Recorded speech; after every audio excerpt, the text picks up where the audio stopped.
นี่ครับลมเริ่มมาเล็กน้อยแล้วนะครับตอนนี้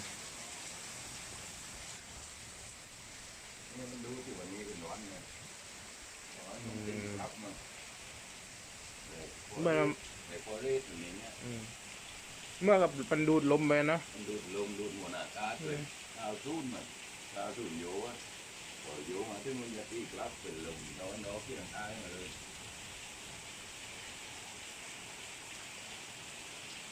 เหมือนนี้คนด็อกคนด็อก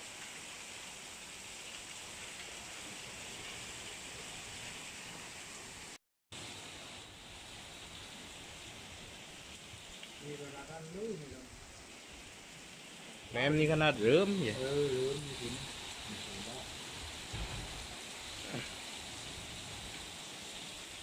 มันว่าไปตีที่นะมาดีที่นี่ตัวจ้างที่ว่าลมอยู่นะพอมาแบบนี้ด้วยลุกไปเลยอ่า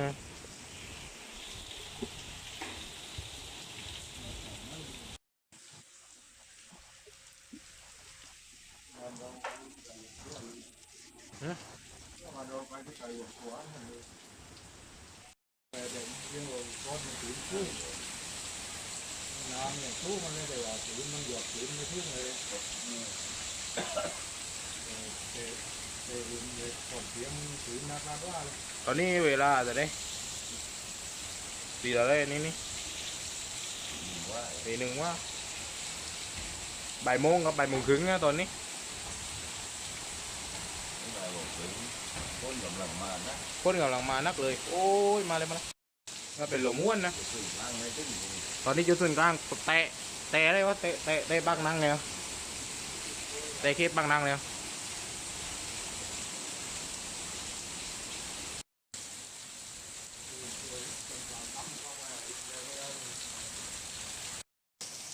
พอลงมาถึงหน้าตาหุ้มไม่เร็ว พอลมนู้นนึกมันปืนแล้วเลย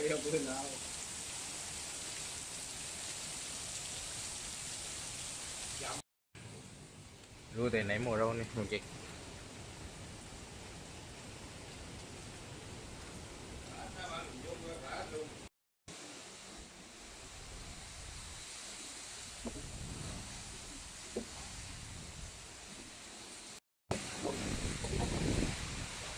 ครับ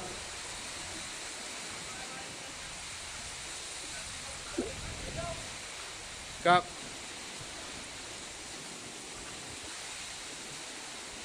น้ำพอทุกเลย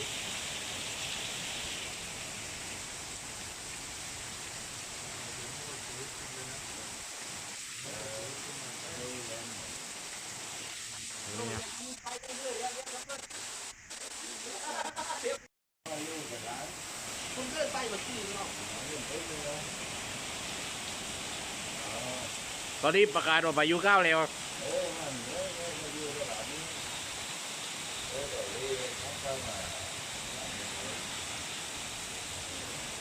อันต้นไม้อันลมมันนะ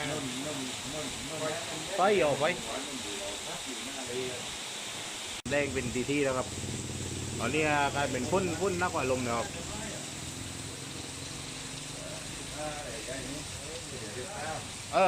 15 นาฬิกาครับ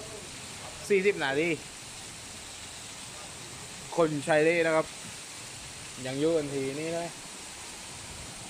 นี่นะครับ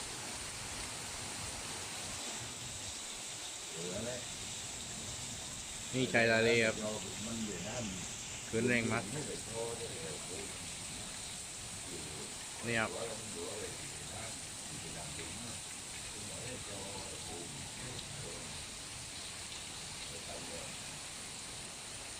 ตอนนี้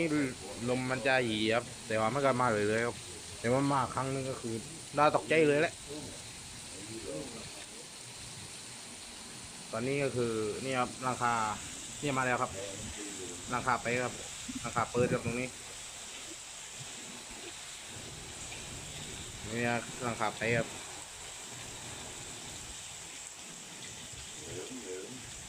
เพิ่งเริ่มครับวันนี้คืนก็เย่มากไปเล่ไหมอ่ะ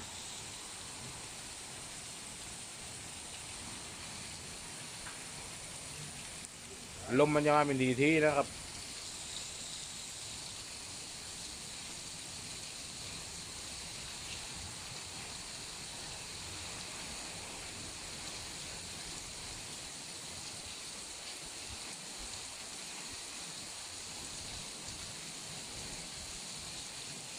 มันจะมาเป็นลมม้วน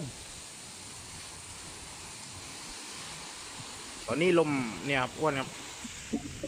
โอ้โหโอ้โหโอ้โหประตูยับเนี่ยครับเป็นลมตะเป็นลมตะวันตกเฉียงเหนือนะครับนี่ครับนี่ครับมาแล้วครับอีกรอบนึงครับ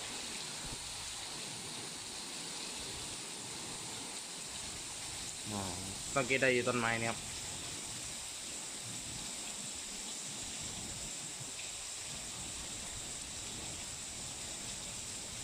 มันจะเป็นลมม้วน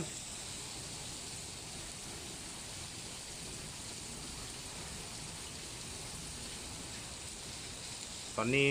หลังคาไปกันอะไรตั้งเลยครับนี่ครับหลังโน้นนะครับสุดหลูกหูหลูกตาเลยหลังคาไปแล้วครับ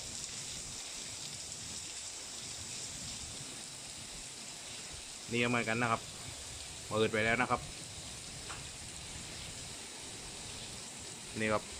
เปิดไปแล้วครับนี่ครับ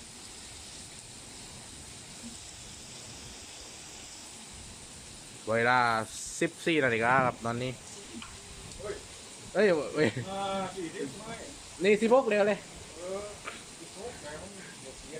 เวลา16 นาฬิกาเลยครับตอนนี้16 นาฬิกาแล้วครับตีสี่วันเย็นแล้ว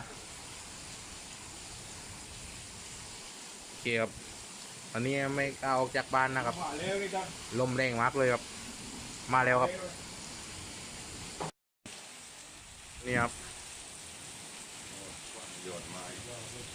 16 นาฬิกาแล้วครับ มาแล้ว ดูยอดไม้ได้ครับสาสารานครศรีธรรมราช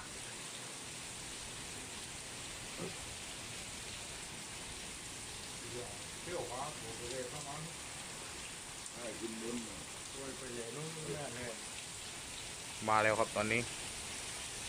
ช่วยไปเลยราคาไม่ไป ปล่อยเลยจบตีสี่วันเย็น มือเป็นออเดอร์เลยไหม อำเภอตาสาราครับโอ้โหเลยเสี้ยงครับเลยเสี้ยงนี่ครับเหลวอ้วนครับโอ้โหนั่นครับเหลวอ้วนครับ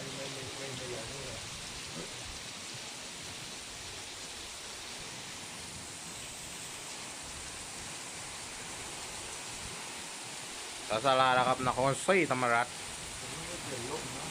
เนี่ยครับดูอ้วนครับ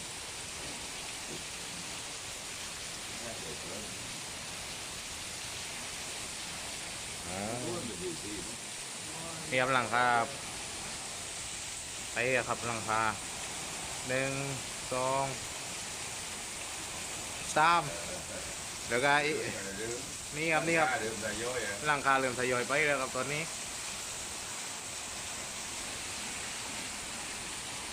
นี่ครับเร็วเร็ววันไหนวัน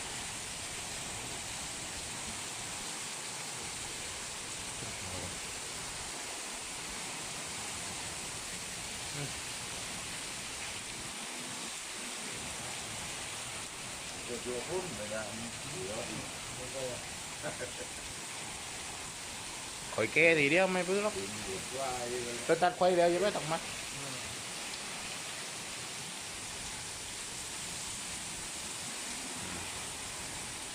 ดีครับปลาบึกกับปลาบึกลักปีเตอร์เลยนี่ครับนี่ครับดูตามครับ ดีผมนี่มันบังนะ โอ้ยซาดกาบาน มาแล้วจะนอนไหนคืนนี้คืนนี้ต้องนอนที่พิพิธภัณฑ์ นี่นะครับ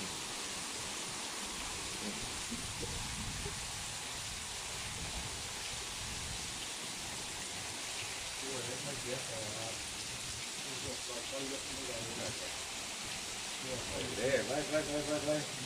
หลือเม็ดเหมือนกันจ้ะ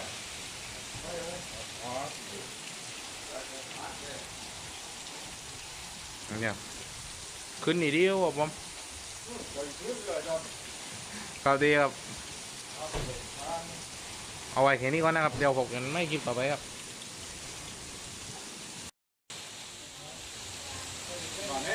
ยวต้วมเลยอันนี้เมื่อไหร่จะมุ่งกันเจ้าให้ลูกเจ๊นี่เราให้คนไปดูนกทองลุงสบายแล้วพายเรือ สวัสดีครับผมตอนคนใช้เลยครับเดี๋ยวจะพาไปดูหลังจากพายุฟ้าไปนะครับว่ามันเป็นพันธุ์ปื้อครับไปชมกันเลยครับผมเรามาดูบรรยากาศหลังจากพายุเข้าวกันนะครับความเสียหายที่เกิดขึ้นนะครับ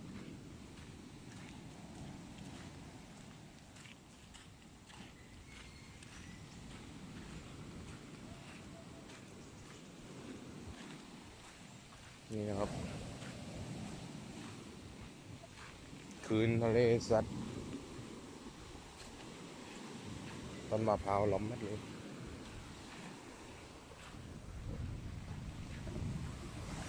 นะครับตอนนี้นะครับถนนใส่เกลรีสอร์ทถูกกัดข้าวมามัดเลยตอนนี้คืนกัดข้าวมาครับที่ครับมีต้นไม้ที่ตรงแบบนี้นะครับยิ่งมีต้นไม้มานี่นะครับต้นมะพร้าวล้มไม่เลยครับต้นมะพร้าวล้มไม่เลย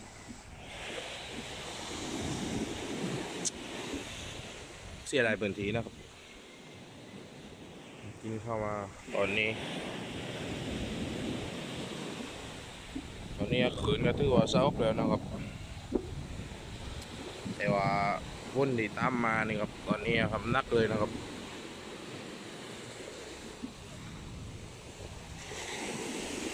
เนี่ยครับ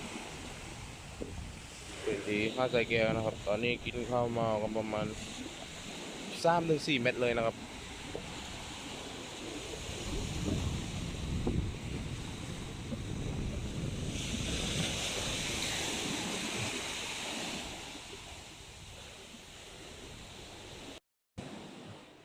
เนี่ยครับ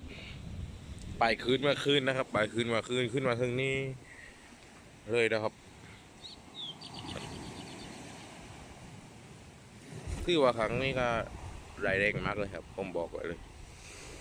ตั้งแต่ผมเกินมานะครับ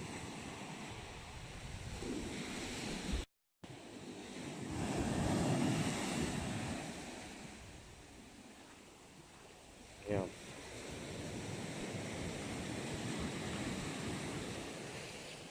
บ้านเราเนาะ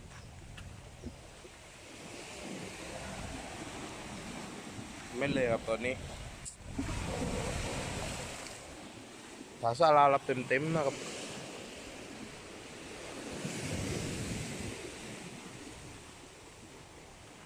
เนี่ยครับ